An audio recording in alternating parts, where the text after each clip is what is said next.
नमस्ते, मैं अविचल दुबे।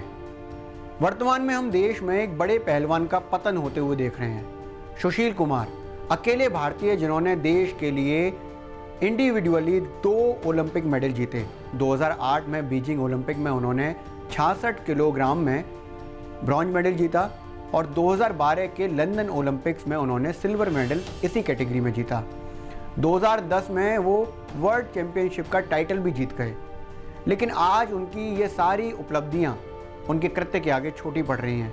कॉमनवेल्थ में 3 गोल्ड मेडल भी सुशील कुमार के नाम है। लेकिन आज स्थिति ये हो गई है कि लगातार बातें सामने आ रही हैं कि पद्मश्री अवार्ड जो उन्हें 2011 में मिला है, क्या वो वापस हो सकता है? क्योंकि 20-21 दिन पहले सुशील कुमार ने जो किया है वो वाकई इतना संगीन है कि ऐसी बातें होना लाजमी है। सुशील कुमार पर अपने साथी पहलवान, अपने जूनियर पहलवान कहें तो उनके शिष्य सागर धनखड़ के मर्डर और उनके अपहरण के संगीन आरोप हैं। इसके अलावा पुलिस का साफ कहना है कि उनके पास पुख्ता सबूत हैं। सागर धनखड़ 23 साल का वो पहलवान जो सुशील कुमार को देखकर कुश्ती में आया, उनको अपना आदर्श मानता था, गुरु मानता था, नेशनल जूनियर चैंपियन हो चुका था। लेकिन आज से 20-21 दिन पहले सागर धनखड़ के साथ ऐसा हुआ जो उसने कभी सोचा भी नहीं था। पुलिस की माने तो 4 मई की दरमियानी रात सुशील कुमार अपने साथी पहलवानों के साथ मॉडल टाउन, दिल्ली के मॉडल टाउन इलाके में एम ब्लॉक में जाते हैं और एक फ्लैट के नीचे पहुंचकर सुशील कुमार अपने साथियों को सागर धनखड़ के पास भेजते हैं।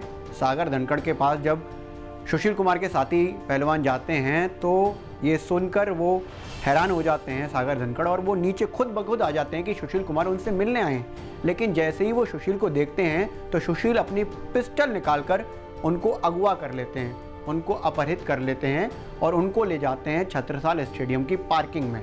छत्रसाल स्टेडियम की पार्किंग में सुशील कुमार, सागर धनखड़ और उनके 2 साथियों को ज़बरदस्त तरीके से पीटते हैं। पुलिस ने साफ बताया है कि जो उनके पास फुटेज है उसमें सुशील कुमार खुद लाठी से सागर धनखड़ को पीटते हुए देख रहे हैं और ये फुटेज खुद सुशील कुमार ने बनवाई थी।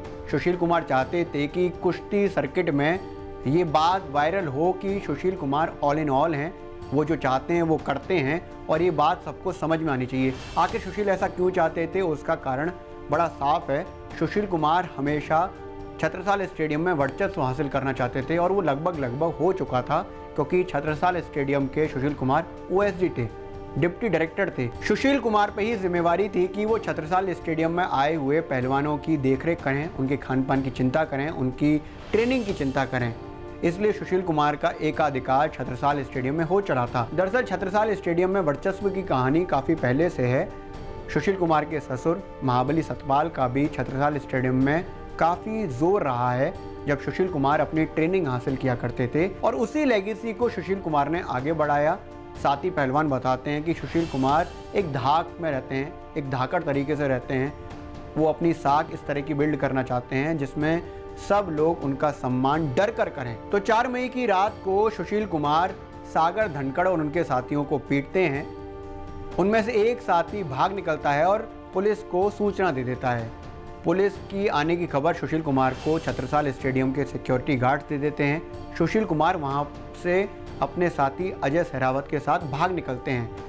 सागर धनखड़ और उनके साथियों को इतनी बुरी तरह से पीटा गया था कि अस्पताल ले जाने के बाद 2 लोगों की जान तो कैसे भी बच गई, लेकिन सागर धनखड़ की मौत हो गई।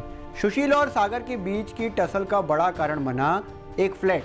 ये फ्लैट था सुशील की पत्नी और महाबली सतपाल की बेटी सावी कुमार का। सागर को ये बात पता नहीं थी। वो इससे पहले जिस फ्लैट में रहा करते थे वो सावी कुमार का था और सागर ने 2-3 महीने का किराया नहीं दिया था। लेकिन जब ये बात उनको पता चली तो उन्होंने कहा कि हम इसका किराया दे देंगे। लेकिन सुशील कुमार को ये बात ठीक नहीं लगी कि उन्होंने सुशील कुमार की पत्नी के घर का किराया रोक दिया है। इसके अलावा रिपोर्ट्स बताती हैं कि सागर ने कभी छत्रसाल स्टेडियम में कहा था सुशील कुमार बदमाश हैं, वो जिस तरह का राज चलाते हैं, जिस तरह की बातें करते हैं उसमें बदमाशी झलकती है।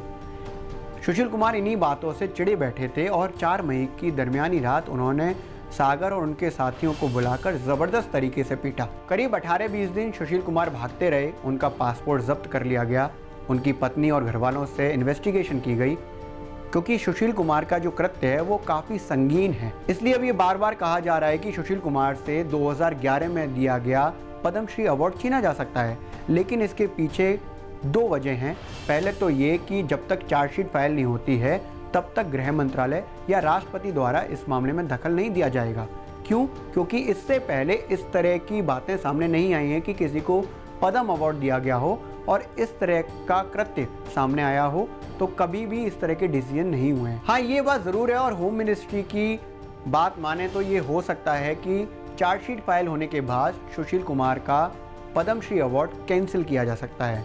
राष्ट्रपति इसको कैंसिल कर सकते हैं, लेकिन चार्जशीट फाइल करने के बाद। दरअसल यही प्रोसेस बढ़ता जा सकता है जिसमें ये इंतज़ार किया जाए कि चार्जशीट फाइल हो और अगर सुशील कुमार दोषी पाए जाते हैं तो उनका पद्मश्री अवार्ड कैंसिल किया जाए।